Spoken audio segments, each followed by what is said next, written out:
സഭാപ്രസംഗകൻ അധ്യായം 4 വാക്യം 1.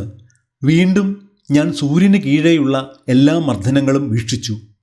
മർദ്ദിതരുടെ കണ്ണുനീര് ഞാൻ കണ്ടു. അവരെ ആശ്വസിപ്പിക്കാൻ ആരുമുണ്ടായിരുന്നില്ല. ശക്തി മർദ്ദകർക്കായിരുന്നു, ആരും പ്രതികാരം ചെയ്യാൻ ഉണ്ടായിരുന്നില്ല. വാക്യം 2. ജീവിച്ചിരിക്കുന്നവരെക്കാൾ ഭാഗ്യവാന്മാരാണ് മരിച്ചുപോയവരെന്ന് ഞാൻ വിചാരിച്ചു. വാക്യം 3.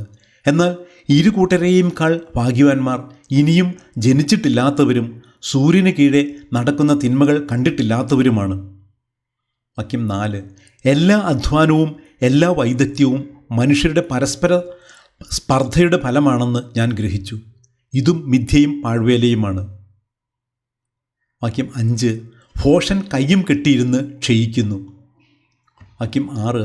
ഒരു പിടി സ്വസ്ഥതയാണ് ഇരു കൈകളും നിറയെയുള്ള അധ്വാനത്തെക്കാളും പാഴ്വേലയേക്കാളും ഉത്തമം. വാക്യം 7. സൂര്യന് കീഴെ വീണ്ടും ഞാൻ മിഥ്യ കണ്ടു. വാക്യം 8. പുത്രനോ സഹോദരനോ ആരുമില്ലാത്തവനും അധ്വാനത്തിന് അറുതിയില്ല. ധനം എത്രയായാലും അവന് മതി വരുന്നില്ല. ആർക്കു വേണ്ടിയാണ് അധ്വാനിക്കുകയും സന്തോഷങ്ങൾ ഉപേക്ഷിക്കുകയും ചെയ്യുന്നതെന്ന് അവൻ ചിന്തിക്കുന്നില്ല. ഇതും മിഥ്യയും പരിതാപകരവുമാണ്. വാക്യം 9. 2 പേർ ഒരാളേക്കാൾ മെച്ചമാണ്, കാരണം അവർക്ക് ഒരുമിച്ച് കൂടുതൽ ഫലപ്രദമായി അധ്വാനിക്കാൻ കഴിയും. വാക്യം 10. അവരിൽ ഒരുവൻ വീണാൽ അപരന് താങ്ങാൻ കഴിയും. ഒറ്റയ്ക്കായിരിക്കുന്നവൻ വീണാൽ താങ്ങാൻ ആരുമില്ല, അവൻ്റെ കാര്യം കഷ്ടമാണ്. വാക്യം 11. 2 പേർ ഒരുമിച്ച് കിടന്നാൽ അവർക്ക് ചൂട് കിട്ടും, തനിച്ചായാൽ എങ്ങനെ ചൂട് കിട്ടും? വാക്യം 12. ഒറ്റയ്ക്കായിരിക്കുന്നവനെ കീഴ്പ്പെടുത്താൻ സാധിച്ചേക്കാം, 2 പേരാണെങ്കിൽ ചെറുക്കാൻ കഴിയും. മുപ്പിരിച്ചരട് വേഗം പൊട്ടുകയില്ല. വാക്യം 13.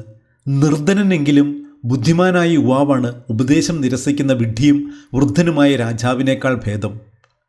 വാക്യം 14. ഒരുവന് കാരാഗ്രഹത്തിൽ നിന്ന് സിംഹാസനത്തിലെത്താൻ കഴിഞ്ഞേക്കാം, അവൻ താനിപ്പോൾ ഭരിക്കുന്ന രാജ്യത്ത് ദരിദ്രനായി ജനിച്ചതാവാം.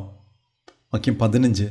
അവൻ്റെ സ്ഥാനത്ത് വരേണ്ടിയിരുന്ന ആ യുവാവിനെയും സൂര്യന് കീഴിലുള്ള എല്ലാ ജീവികളെയും ഞാൻ കണ്ടു. വാക്യം 16.